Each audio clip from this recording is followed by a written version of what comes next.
Yes, I'm washing my hands. If you're wondering what those weird sounds are, I'll talk about them more in just a minute.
Hi everybody and welcome to StashBlaster Quilts.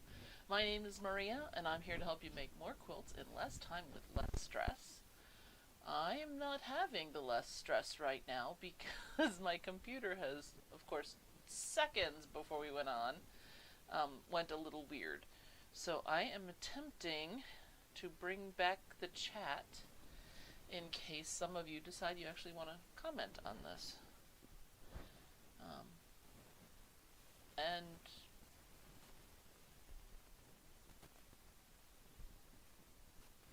okay, I'm back. I don't know what happened there, but it says that I am live again. Of course, the second I tried to click over is when it messed up. So I apologize for that. I am Maria. Welcome to StashBlaster Quilts. I am not a technology queen. In fact, I have a hate-hate relationship with technology. If you go back to my early streams, you'll see it a lot worse than today. At least now I know how to fix some of the problems. So, welcome. Hopefully you're having a great week and you're having a chance to relax. And now you get to laugh at me, which is great. But today we are going to be putting the final step, on finishing the top for the mystery quilt. I'm going to be showing you how to put the binding on weird angles like this. And we're going to be talking about a few other little minor things as we go. So, If this is your first time, I am a professional organizer by trade, and so we always start for a tip for the week. Well, by week. So this time what I want to talk about is color coding areas in your sewing room. And it doesn't have to be a big area. But for example, if you have multiple bins or multiple drawers or multiple whatever, where you keep the same types of thing, putting a color-coded sticker or a color-coded label on the front can really make life a lot easier. So for example, I have 8 drawers that contain various threads. Okay, bobbins, regular thread, quilting thread, embroidery thread, DMC, skeins of thread, all the rest of that. So anything thread related for me has a turquoise label. Thread, T, turquoise, T. So that's just how I do it. But it means that anywhere that I have thread, even if it's with my embroidery supplies, or it's with my quilting supplies, or my general sewing supplies, its container, its label, its whatever is the same color. That makes it a lot easier to keep control of finding things and putting things away. So if you know that you're putting away some threads after you've done a retreat or something, you know where to look for them on the shelf. You don't have to think it through. You don't have to read tons of little labels. And as you move things around, because we all move things around in our sewing rooms, I'm reorganizing my sewing room now. I just did it a year ago. But because of the new floors and the fact that I now have a collapsing shelf on my wall, a lot of stuff is getting rearranged. I'm going to have a handyman in to make some repairs. There's a bunch of different things that are happening. So while I'm at it, I am basically tweaking my systems to try to make them a little bit more efficient and useful. And we all do that all the time. But even if I put all my threads together, then all my turquoise will be together. But if I keep them separated like I do now, I can still find them easily, even during the move. So when I needed new bobbin thread, I just looked for turquoise. And when I found it, that really narrowed it down for me where the bobbins are. So just a thought.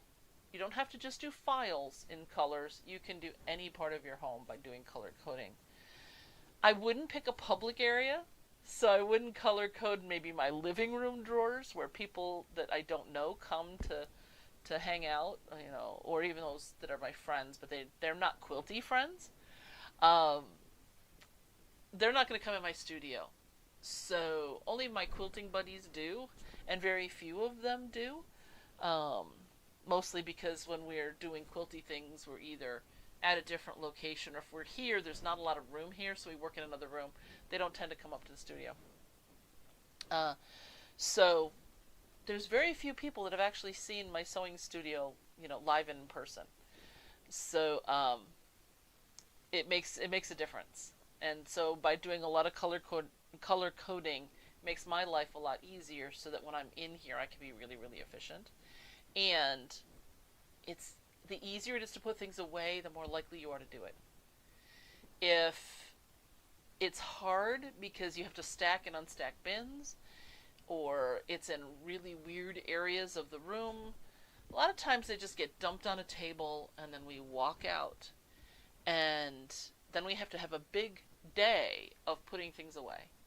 It's much easier if it's just a quick drop here in where it belongs, over here where it belongs, over here where it belongs, and poof, in 30 seconds I'm out of the sewing room with things put away, versus maybe 15 seconds if I dumped them on the table, but now it's going to be a bigger deal to put them all away later.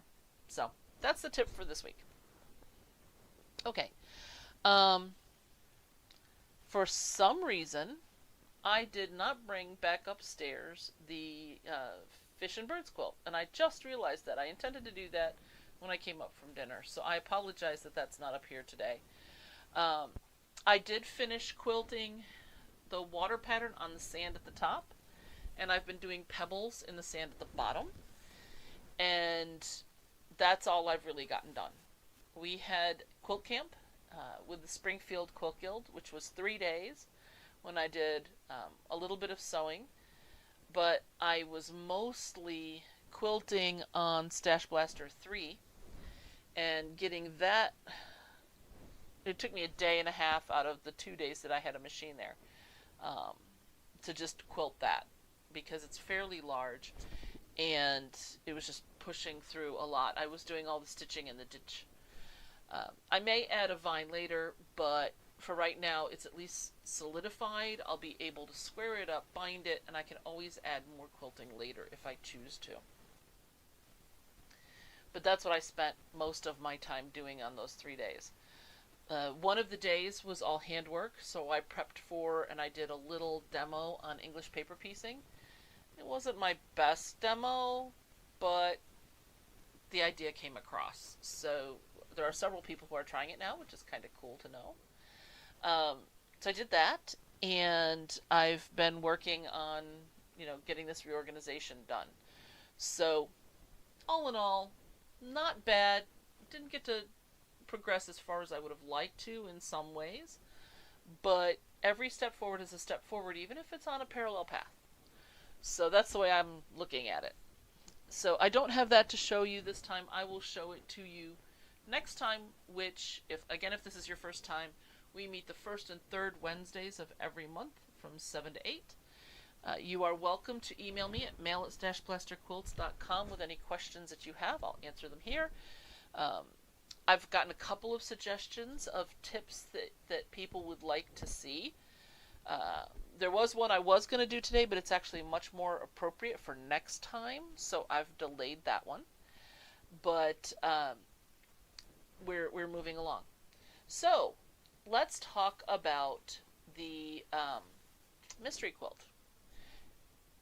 Last session, we put the interior border on, which was the pieces with the little triangles on them, to complete our outer triangles. This time is super hard. Of course it's not. You're going to take your 1.5 inch strips that are still left to be dealt with, and I'm going to switch views here. It didn't go. Hold on. Why did it not go? There we are. All right. And you're going to put the outer border on your mystery quilt. And that is your final border if you're doing the table toppers. If you've decided you want to do the lap size, after this border, if you wanted to put on another border, let's say maybe 3 inches, which would be like this, of the focus fabric, that would make for a nice final border. The 3 inches I like with the 5 inch square. If you're doing the 7 or 9 inch square, you might want to beef that outer border up more, depending on, of course, how big you want your lap size quilt to be. But as of this week, the top is done. Congratulations, you made it. If you're behind, you still have plenty of time to finish this quilt by the end of the year. We just have the finishing parts to do now. So the top is done. Congratulations. Next, I want to talk about this star. Now, this is the companion quilt to the original one that I did, which was that charm quilt for a charm challenge, which had that weird exterior border, because it's going on a rectangular table, and I wanted it to go over the edges, but I didn't want it to go over far enough that when people are playing games, they'd keep dragging on it. So it's got points that hang off, but won't be snagged by people as much. And these pieces here, like this one here, which is 2 colors, right? These were bonus blocks. The original piece was a 5 inch square, and I wanted to do 4.5 inch equilateral triangles. So what I did was I sewed down opposite sides of that 5 inch square, and then I cut the triangle out of the bottom. So that left me with 2 triangular units. These would be these ones here that went on the outer side of the triangle. I had those sewn together already. And so what I did, let me switch cameras again. Since those were already sewn together, when I pressed them open, I had just a scooch under 4.5-inch triangles left, which was half the one color and half a second color. Now, I could have made my center, made those triangles with a scant 1/4 inch into 4.5-inch triangles and have done the same kind of thing. But I decided I wanted something a little bit smaller for a different table that I have, and so I created this star. Now again, I didn't want this. I have a very small round table, and so these points are going to hang off the table, and I thought that would be kind of cool. Could I have just done this as basically a regular old rectangle and, or square, and made all of the split pieces here all go up and down? Sure, I could have. That wouldn't have been a problem. I could have then not sewn some of them together and used them as the ends and come out with a perfectly square or rectangular piece without any problem. I just wanted something different. I also didn't want all of those seams lining up. A, because I didn't think that that would be as interesting. And B, that is a lot of seam matching. And this is a bonus piece. I didn't want it to be anything super strenuous. So I decided to go ahead and I set them instead in hexes like this. Can you see that? Alright. And then I butted the outer edges of the hexes with another one, so that this seam continued all the way around, because I thought it looked neat. Okay? And then what I did was, whenever I came off and I didn't have room for a hexie, I just continued off, and then I did what's sort of a half a hexie, and then another little sort of piece over here. These are all a little bit more improv, but when I started putting them together on the wall, it all made sense that the flat parts of every one of these here connected with the flat parts of another one. So it came out pretty cool, I thought. So I got questions when I bound the bigger one asking me, how did I bind these oddball angles? Now, there's lots of videos on YouTube, and there's lots of ways to do it. I chose a way that honestly isn't perfect. I don't have the world's crispest points, especially in the interior points. But you know what? I thought it looked just fine. And so I'm going to show you how I did it, and then you can decide if you want to do it or not. I did do some prep work prior to doing this. Okay? So let me switch cameras here. Okay, so one of the problems I knew I was going to have is with all of these little seams all connecting on the edges, these were going to bubble up, okay? And I was going to get more tucks and things on the back. So I don't know if you can see it here, I took just a little running stitch well within the 1/4 inch of my final here, because I knew I was going to sew a seam on my machine 1/4 inch from the edge, and I didn't want these flipping and flopping and creating problems. So I just did this by hand in front of the TV, just to make my life a little easier for doing the 1/4 inch seam. Then I did the 1/4 inch seam. Is it perfect? No. Do I care all that much? No, it's fine. This is just for a little coffee table thing. But this 1/4 inch seam is going to help me a lot on these interior corners. So let's get started. Now that I've done the prep work, now some of my interior corners look a lot better than the one that I'm showing you, but that's just how it goes. If this was a perfect world, this 1/4 inch seam would line up right on this point here, on this seam. It didn't. I'm not going to worry about it. Okay, so now what I need to do is come in straight to that 1/4 inch point and just clip just till I'm shy. That pair of scissors is not up to the task right now. I'm going to try these ones. I got these at Quilt Camp.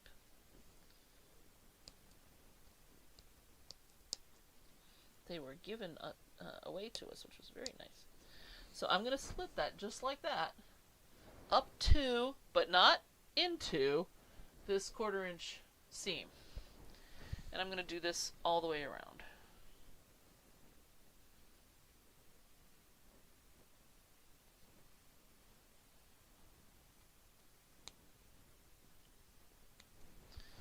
I know that this isn't super exciting to watch, but I think it'll help make it a little... I didn't want to get a head start because I was afraid I might do the whole thing and miscount. Next thing I know, I'd be done snipping and not showing. I envy those in some ways that do editing and present all these beautiful finished things for you on how to do everything, and it's all perfect and it worked out exactly right every time. But let's be real, that isn't necessarily how it's going to go for us. So you get to watch me do things horribly badly.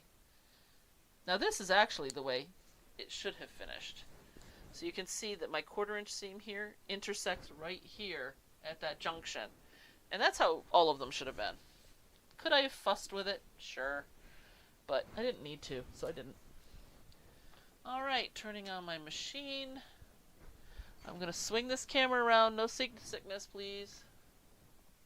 I tried to set it up so that I wouldn't have to go up and down too and just swoop over. So there we go. It worked pretty good, I hope. Alright.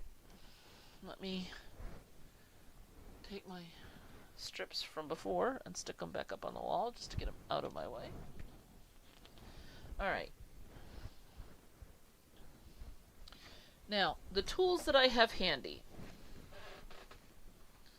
are going to include a ruler with a good solid 1/4 inch on it, and obviously my binding.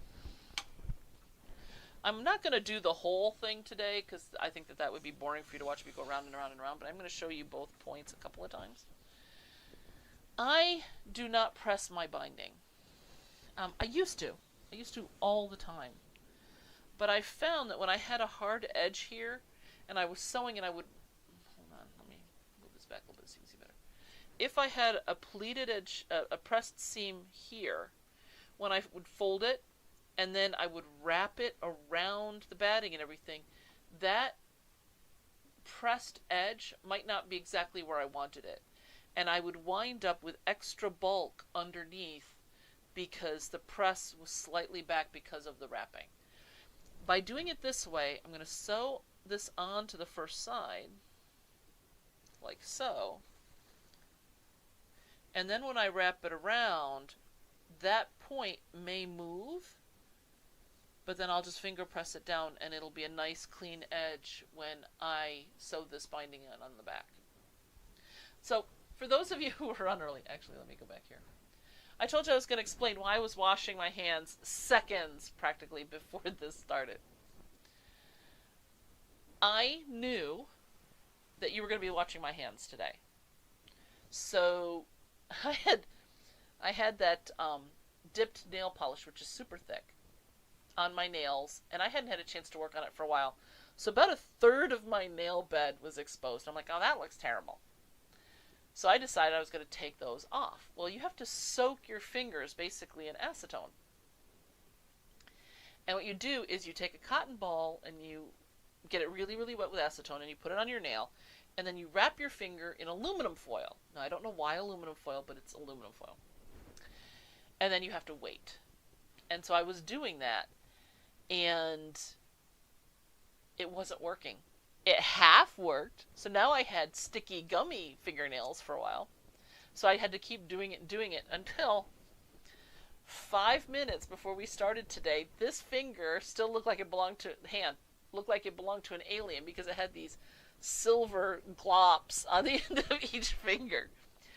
And so I finally got it off. At 5 minutes off, I'm like, okay, I don't have a choice anymore. I have got to take these off. So I took them off. All of the nails came off fine except for this thumb. And so I got some more acetone and I was scrubbing away at it, and it was making these weird squeaky sounds. So if you go back, I had my mic on because I promised you guys when I start this at 15 minutes of, you get to listen to whatever it is that I'm doing. I will turn it off if I'm in the bathroom. But other than that, I will have it on, and then I've got one of you named Gary who will ask me what I was doing if he can't figure out what it was during that time frame. But now I'm telling everybody.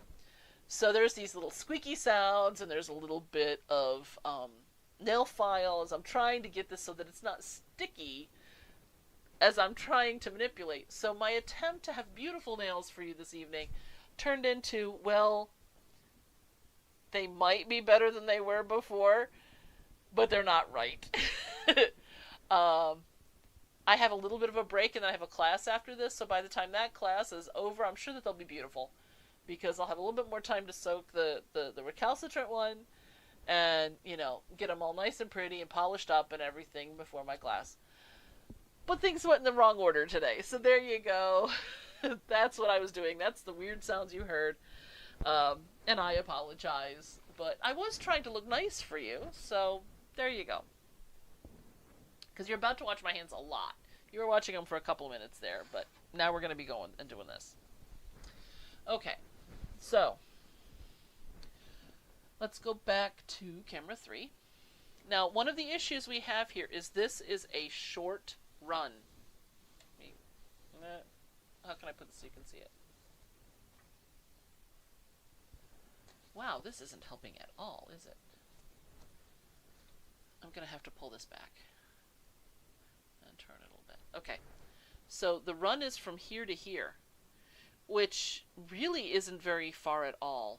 It's about 6 inches. Now, normally when you do a binding, you want to leave about 6 inches on both sides when you start your sewing, so that when you go back, it's easy to match your angles back up. So this is going to be tight automatically. Just be prepared for that. So I'm actually going to start, I think, on an innie. So I'm going to start with this corner.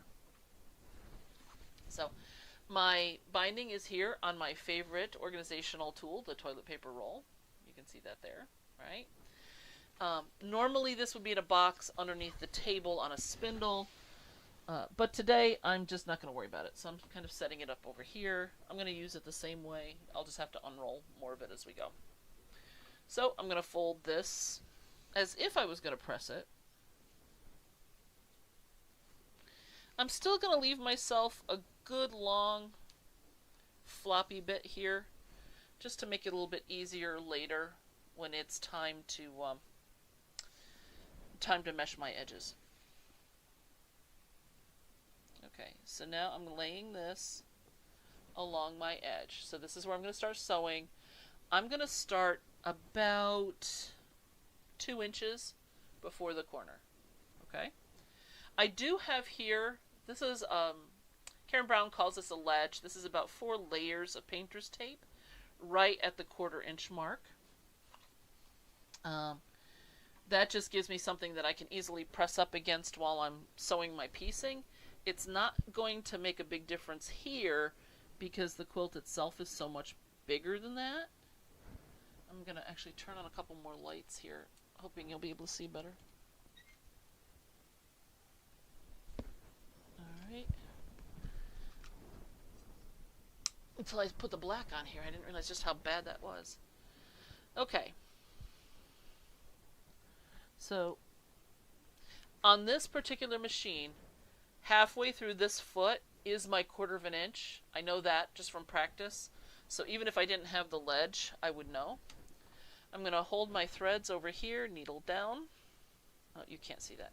Hold my threads and then needle down. I'm going to take 2 stitches, back up a couple stitches, And then I'm going to start my sewing. Now, as I get in here to the corner, okay, I'm going to move in closer so you can see. Alright, I am going to fold this up and straighten this edge out. That's what that slit was all about. If you look here, you can see that this is now open. Okay? So here's my edge. This is now open. I'm going to sew right along as if it were a normal straight piece of fabric. Okay? This is kind of scary the first time. Don't be surprised. And then I'm going to release it back. Hold on, this is taking my notes with it.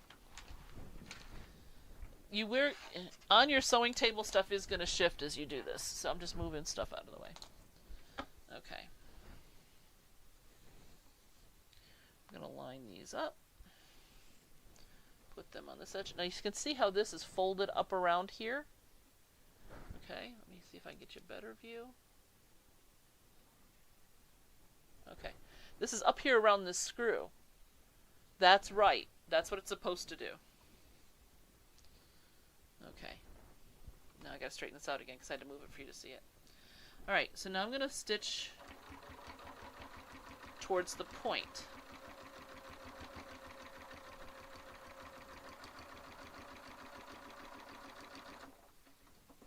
Now you want to stop 1/4 of an inch before the point. How do you know that when it's such a weird angle like this? Okay, because it's down. The point is down here. You can just see my finger. All right, let me take a couple more stitches. It'll put it a little bit more in frame. Okay, so by feel, my point's right here. What I'm gonna do is take a ruler. This white line right here is my 1/4 of an inch. I'm going to line it up on my quilt. And then I'm going to take a little piece of tailor's chalk I have here. You could use a white pencil. You can use anything you want to mark it. But that's going to give me the 1/4 of an inch from the point. Okay? And this is going to be on the inside, so it doesn't matter. You could use an ink marker if you wanted to, you know. Obviously, if your binding is white, you wouldn't want to do that. But you could use a pale color. So I'm going to come right up to the edge where that is. Okay? So now I'm right on...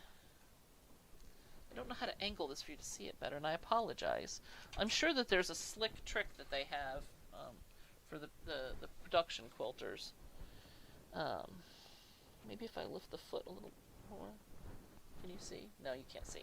I stopped right on this white line that's under there. Now I'm going to turn. Actually, no, I'm sorry. Don't do that. Don't listen to me. Here we go. Oh, hi, Pat. I'm glad you made it. I am going to take a couple back stitches here, just like you would on a regular binding. And cut. Okay, so now you can see, there's my stitch, and there's my chalk line. So I'm right there at the edge of my chalk line. Now what I'm going to do is, if this was a 90-degree quilt, right, you would fold it on the 45, just like this, and then fold it back, and then you start to stitch. But that's not what we're going to do because we don't have a 45 here. We're actually going to forge a much more oblique angle and then fold it back such that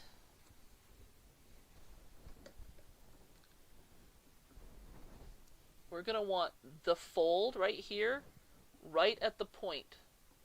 Hopefully you can see that. Okay? So my point comes right to where I folded it here. Now, because this angle is steeper, I'm actually going to kind of cheat it a little bit. You can see how it overlaps like this. And I'm going to scooch this a little bit more out of my way just to make it a little bit easier to work with. Now, because I messed up a little bit here, I'm going to stick a pin in this for right now. How did I mess up? I'm sure you're wondering that. It's because I didn't get my bottom thread up on my machine. So, I'm going to bring up my bottom thread. There goes my binding. I just use these long-handled tweezers that I have. It makes life really easy to grab that bottom thread and pull it out. I did have somebody ask me, at this point, could they have put a leader and ender on and gone ahead and had that in the machine? Sure, you can. However, if you think about it, the leader and ender is going to be so much lower than the quilt anyway. The only benefit is that now you have one more leader and ender sewn. It's not going to give you that level foot, which is the whole point of having a leader and ender. You could make a little quilt sandwich and put it back there to hold up the back edge of your foot. I'm not super concerned about that. Okay, the head of my pin is stuck, so let me pull it out. That was just there so I could rethread the machine. So I could pull up the bottom thread, not for anything else. So I put my needle down, I put my foot down, I hold my thread, and it's giving me a little bit of an issue, so I'm going to scooch it up ahead. There we go. It's the same problem you would have if you were putting in a 90-degree angle. So sometimes it likes to go, and sometimes it wants to stay on vacation. Alright. Oh wow, I am so sorry about that camera. This camera is attached, hold on. Camera 3, the one that lets you see the machine, is actually attached to the table. The one that does camera 1 is attached but completely differently, and so that's why that one doesn't wobble as much. So I'm sorry about all that up and downing, and this one is in a more precarious position, which is why it bobbles so much. You should not be having any up and down going on the camera that I'm using. If there is, let me know. Because I can't sew and watch the camera very much without running over my fingers. And so I wanted to I don't want to do that. I don't want to have sew my fingers in. So I'm going to go ahead, and I am going to put you back on the bobbing one for just a minute because I'm about to do another inside angle. Oops. Camera 2. There we go. Alright. So here's where my angle is. I'm not putting the whole thing completely straight yet. I'm going to get a little closer first. Alright. Now I'm going to give that a good tug and a pleat there. Lay my binding down.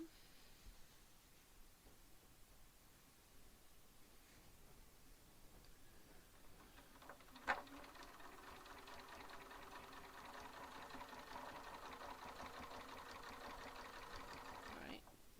Now I'm halfway, so I can release the extra quilt. My ledge is up here like it's supposed to be.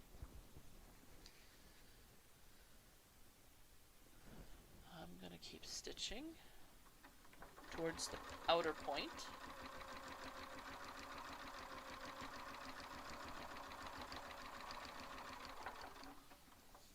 Okay. Now I need to mark my 1/4 inch again.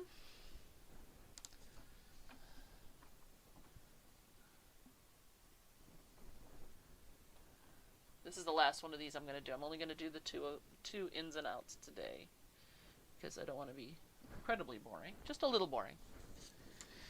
Oh, that was a much nicer line. Look at that. Okay. So that's my 1/4 inch mark. So I'm going to sew right up to that.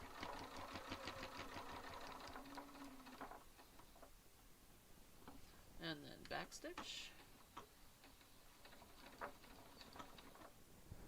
and cut. Now this time, I'm going to pull that bottom thread up before I forget again. So here's my top. Come on. Down and back. Tweezers. Pull. There we go. Alright. So, let me try to put this where you can see it again. Without moving the camera 87 times. Okay, so I'm going to pull. Now, a way that can help you know where to pull back is if I'm putting my finger here where that seam would be. So that's going to help me put that fold right where I want it.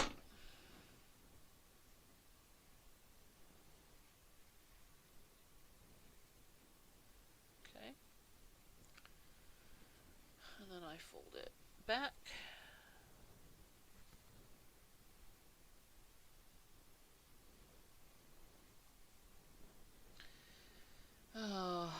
See, this is my problem with doing this live.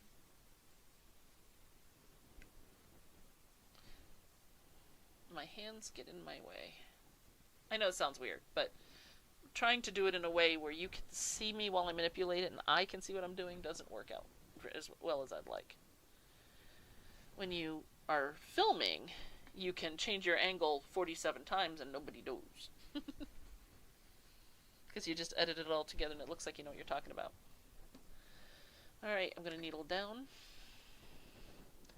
Butt right up to the needle. Pull my thread.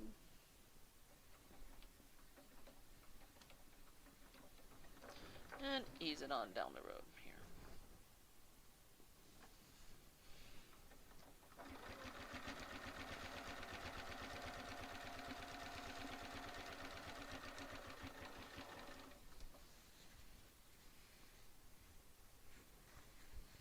I'm just lining the binding up.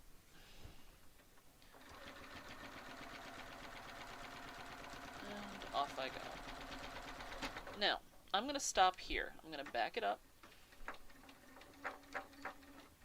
and cut it. Because now we have to talk about how to actually turn it around so you can do the other side. So in this particular case, what I like to do, okay, I'm going to pull this back. So again, I apologize for seasickness. I like to take this and give it just a little bit of a fingernail press. You could give it a real press if you wanted to, but I like to just use my fingernails here. Because that's going to put an automatic pleat a little bit in here. Now, you could, if you wanted to, finger press that down. You could even put a couple little stitches in part way, but then when you go around the back side, you're going to have a problem if you stitch it too far. So now I'm going to flip this over. I'm bringing my binding with me because I don't want to actually cut my binding at this point, since I still have the rest of this to do. Okay, here we go. Alright, so here's my flap that I had. So I would bring this over so it's nice and neat. That flap is going to go away. Okay? So you've got a little bit in the front. Now, another thing you can do, I've seen this done, is you can just stitch it down by opening it up and then letting that corner just kind of self-pleat. It's going to be a little bit bulky. Hold on, let me see if I can move this here. We can see it. It's going to be a little bit bulky. It's going to be a little wonky. That's fine. You know, if you don't mind, that's the easiest way. So the way I was just talking about, I'm trying to get it on camera, is to just take this across and stitch it down just like you stitch it on this side, like so, and then just kind of let it do its thing in the middle here. For something like me where it's gonna be kind of in a dark corner, it would be fine like this. Oops. If you wanted something a little bit neater, I would go ahead and on the first side stitch that little pleat in like so, so that On the front side it looks really good, and on the back side it won't look as good, but it'll be fine. Okay, so that's up to you which way you want to deal with it. If you are going to have the pleating, you're going to push it to one side on the front and the other side on the back. Oh, I keep thinking I'm in frame and I slide off. You're going to push it to one side in the front and one in the back, and then it'll look better in general. Now, these points, you're going to turn inside out completely. Press that point in as far as you can. If you want to use a bodkin or something like that, you can do that too. Okay? And then you'll stitch one side down. I would stitch all the way to here. Okay? So that I've got as firm as I can all the way. Then, if you stitch back this side, and you'll wind up with the binding here matching this outer edge, which is not the really crisp point most people are going to want. So you're going to take this part in half, like that, and hopefully you can see that, and then bring it over the rest of the way. Okay, and that will give you a sharper point, like so. It's still not going to be razor sharp, but that's what I do. Now, at this point, come on, this does take some fussing. Okay, I'm just going to warn you about that now. So that's the half, bring it over. It would have helped if I'd already stitched down the first side. I'll tell you that. Because this would be rock solid now. Now when I bring this over,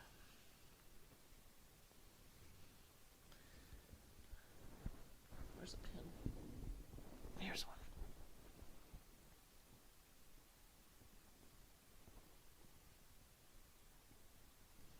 Come on. Ugh. Stinking deck. Okay. One of the things that I would do is maybe tweak exactly where this line is so that, oh, it didn't go through. I'm going to get this close to me so I can get it where I need it. So bear with me a second. Okay. You might need to tweak this just slightly so that these are going to match up nicely here in this corner. Otherwise, you might have it back here and it won't look as nice. So if you fiddle with it, you can see here, hopefully you can see, my seam line is actually here. I have the chalk. That might make it a little easier to see. So I'm just marking where that pleat, where the miter is. Okay.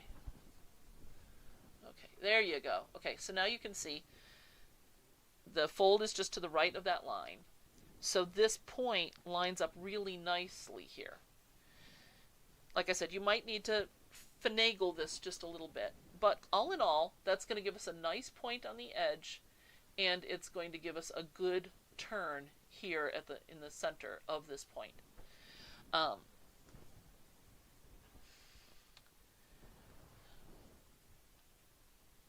How fussy do you want to be? You can be as fussy as you want. If you take your time, you can get really nice, crisp points. It helps to press when you have the first part of the stitching done, so that you've got good crisp lines that you're working with when you fold that second piece over. It can help if you do that stitching all the way to the other side and then do the second fold over, because that first side will be locked in nice and tight. So that'll be easier to finagle because you're only going to be messing with the one side that's still loose. For the points in the front, another thing that you can do is make a false point. And what you do is you come back just a little bit, you put a little knot, and you pull the batting, not the batting, the binding up so it's actually slightly past the point of the trimmed top and batting. Because when you cut that, it looks sharp, but as soon as you're trying to press it in to be able to make your turn, it's going to round a little bit. So if you put an extra stitch or two so that you can pull that up nice and sharp, the binding will actually extend past your piece just slightly so that you have a finished perfect point. So here you can see on the front. Now I would mess with this, right, and straighten this miter out too. But you can see that this is slightly rounded. Okay. All right. From a distance, it's going to look like a point. But if somebody's going to be, up close with it. So in this particular case, when you do the first side, I would go ahead and mess with this and get this all lined up nice and pretty, and then do the back all nice and pretty. So you can get this perfect. You really can. Is it worth it to you to finagle it? That's completely up to you. In this particular case, I think that this will come out just fine the way it is. And this is going to look, up against my face you can see it. That's a pretty nice point. I'm not worried about it being knife edge.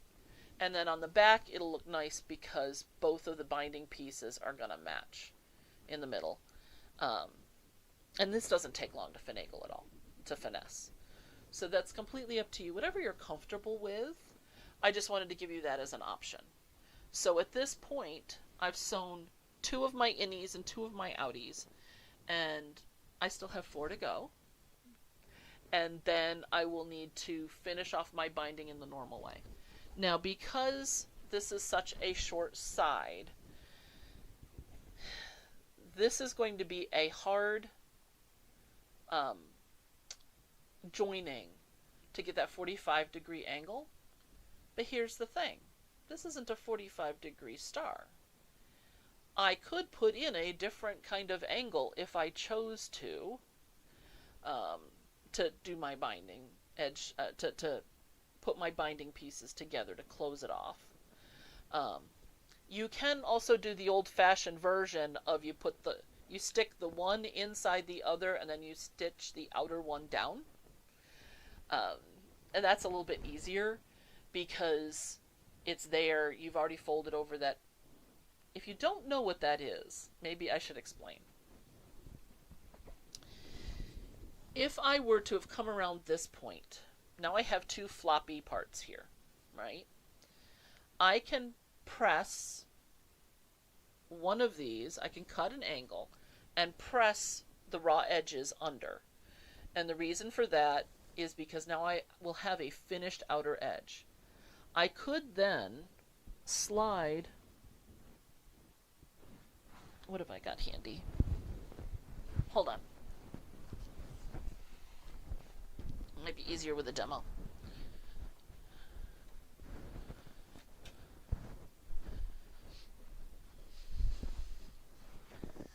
Okay, so we're going to pretend this is the same binding. This is actually 2.5 inches, so it should work out fairly well for a binding, for a demo. Alright, so if this is the other piece, it would be in half, just like this one. So let me do a quick finger press on this. Nothing super major. Okay, so now we're going to pretend that this came off of this edge. Okay, but I've got extra, so it's floppy, just like the black here. Okay, you would trim this down. Okay, let's say this black one is cut on the angle, so it looks more like this. Alright, hopefully you can see that. Okay.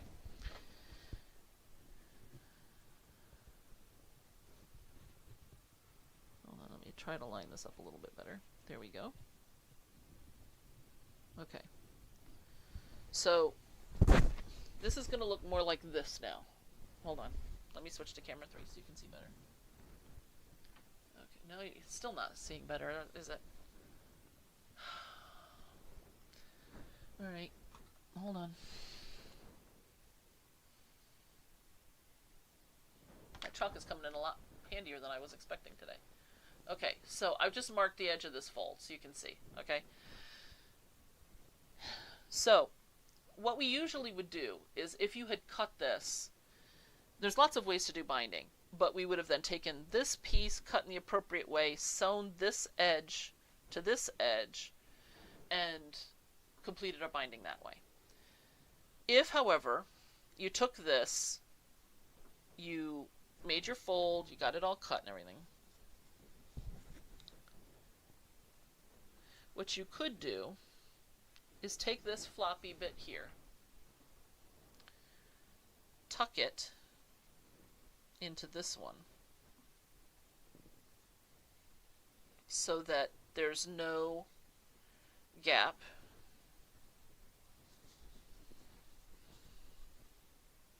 I didn't leave quite enough room here, but hopefully you'll be able to see. Obviously this would be closer to where we sewed it. Like so. Okay. And then you could sew this down. Just a little bit of a hand hem front and back. And then when you rolled it over, you'd just do the backing the regular way. So in this particular case, you need enough on the angle to be able to have that still be loose, because you have to cut that angle on the open piece, not the folded in half. And then when you run that other piece under, it has to be in far enough that on both sides it's fully encased. But in this particular case, since I can cut this at any angle I need to, it could be 2 inches is really the only manipulation room that I need on both pieces to make it work. So this is not the recommended way to do bindings normally. But this is not going to get the wear and tear that your average quilt would. Even a hanging quilt is going to have a pull on that binding from the sleeve, usually, especially if the sleeve is sewn into the binding. In this case, this is going to be hanging off of the edge. It's not going to take any real use and abuse. So I could get away with doing something like that on such a short side. If you have a preferred binding method and you want to go ahead and do it the normal way, that'll be fine, but just be prepared that this thing is going to be all bunched up and a little bit harder to work with just because of the distance that you have. You're going to have to start the binding almost at the inner curve and finish it pretty much just past the point. I'd say no more than an inch from each of those in order to have enough room to be able to manipulate it and get it through your machine if you're going to machine sew your binding.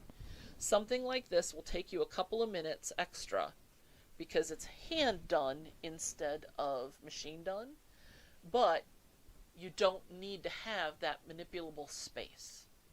So it's a lot easier because once you slide this in on the first side, it's flat. Now you can just stitch it through. You could also have this big overlap like this. Here, let's put it on the correct side. I'm sorry. I'd say still tuck it in. Okay, I'm just doing this like this to show you. You could sew them overlapped almost the whole length of this side if you wanted, so it's all stitched down here. And then where it's... Actually, I can't show it like that and have it make sense. I'm sorry. I'm going to go a lot further in. I generally prefer... Oops. I gotta fold this again. Hold on. I'm getting there, and hopefully I'm not making too much noise against the microphone. I generally prefer to do the hand stitching first and then machine sew side one down. But what you could do is just tuck it in like this. Okay? Do the machine sewing with this tucked in. Then either come back after you've done side one and do the hand stitching on both sides and then stitch it to the back. Or you could, now that it's sewn on the front, you could just roll it to the back, like so, stitch it down, and then decide if you want to do a blind hem to put these two pieces together. If you sew it perfectly, and you've pressed this edge, odds are you don't have to stitch it. You don't have to do the handwork at all. But I'm never going to be sure that it's going to come out right unless I've stitched them together first. So that's a personal foible of mine. It's up to you whether you would want to do that or not. But I generally would still go ahead and sew the two pieces together first before I sewed it on side one and rolled it to side two. But you could do it without ever sewing this part, the join, together, if you have enough of this inside. The problem would be is if you don't. If it's close, then it could pull unintentionally, and you could wind up with the fold up that's on the inside pulling out through this opening, and then you'd have to keep tucking it back in or messing with it, which kind of takes the ease factor away. But that's completely up to you. But that's how you do inside and outside corners. If you go on YouTube, you can find other ways of doing the inside corners where you make a basically a jig, and you're going to stitch based on that jig in just so far, and then you're going to pleat it back this way, and then you're going to stitch back this way, and then you're going to have that extra material to deal with on the inside, so then you press it to one side and then fold it, and then on the back side you press it to the other side and fold it back. It works. You're going to get beautiful mitered interior pleats. It's going to look lovely. It's a lot fussier. And I'm fine for that. If you're doing a show quilt, definitely do it that way. But if this is something that's knocking around and you're just doing it for fun, this way of doing your interior corners will work just fine. So, since I've been asked specifically on that, that's why I wanted to cover it today. That's about it. It's 8 o'clock. Good. So my timing worked out perfect. Well, everybody, thank you so much for coming. I hope you had a good time. Please remember, you can write to me at mail@StashBlasterQuilts.com. We're here the first and third Wednesday of every month. I will take us on our next step of the mystery quilt. That time, I will have the fish and birds quilt up here, so you can see my progress on that. I hope to have the rest of the sand pebbled. And, we'll keep going on some stuff. So hopefully you had a good time, and I will see you next time. So go have some fun and do some quilting. All right? Thanks. Bye-bye.